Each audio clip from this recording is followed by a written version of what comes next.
everybody. So today's Monday. That means it's time for Family Movie Night. And this is the show where each week I give you a recommendation of a film that you can watch with your entire family. And this week I have another holiday recommendation, and it is the film The Man Who Invented Christmas. And this is from 2017.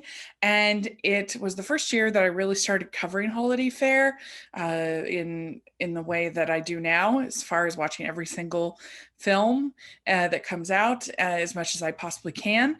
And this was one of the few features that year. And I really enjoyed it. I actually put it in my top 20 for that year. And so it was interesting to revisit it because I hadn't seen it since. And if you don't know, it tells the story of Charles Dickens writing The Christmas Carol. That's why they call it The Man Who Invented Christmas, because it was before the Christmas Carol, it was more of a minor holiday, and Boxing Day was actually, I think, even a more popular holiday in England. But the Christmas Carol took everything to a whole new level.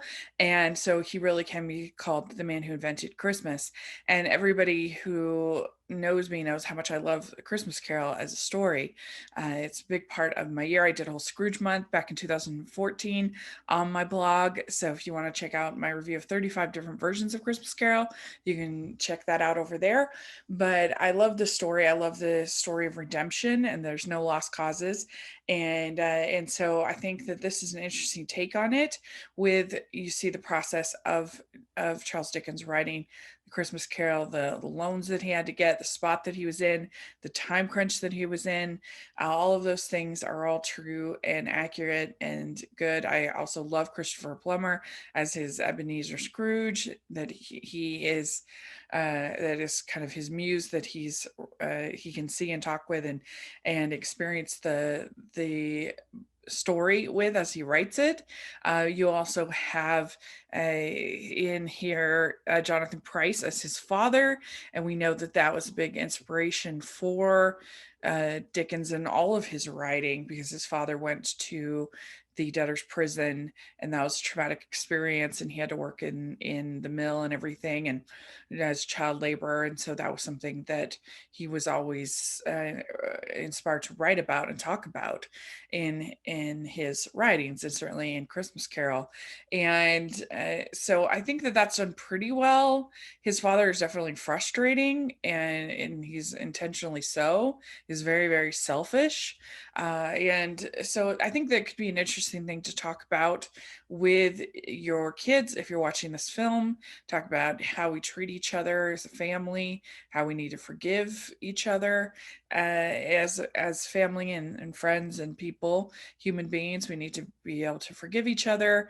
All those. So it has some really good messages, and you can talk about more than just the story of Christmas Carol, but also what it takes to write something, and the creative process. All those things I think could have really nice discussions going on.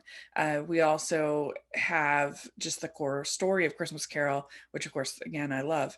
Dan Stevens is great as Charles Dickens. He's a really good actor, all the way back from Downton Abbey. I've always pretty much enjoyed his performances. Had a few misses, just like anybody else, but overall, I think he's a very talented actor. And so the downside to this movie on the rewatch, I have to say, is that sometimes I think it was a little too cute for its own good. Like, not everything in The Christmas Carol has to be explained by something someone said. And I don't know, that you don't have to make every single line of dialogue in Christmas Carol something that somebody said to him, told him. And sometimes I felt like that was a little groan inducing on the rewatch.